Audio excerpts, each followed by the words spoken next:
Hello friends, this video is about how to prevent loss of nutrients when you are cooking green leafy vegetables.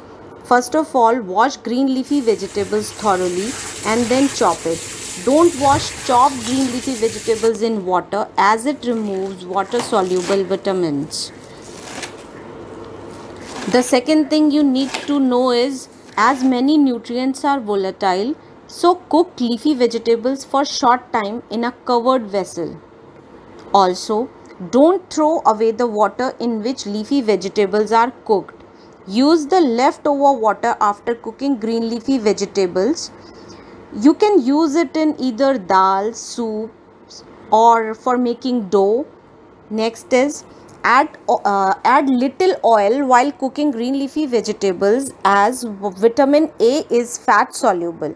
So, if you use more oil, the vitamin A will get dissolved in oil and you will not get it. Also, avoid tea immediately after consumption of food as tea inhibits iron absorption. So, next time when you cook green leafy vegetables, remember these tips to ensure maximum nutrient intake. Thank you.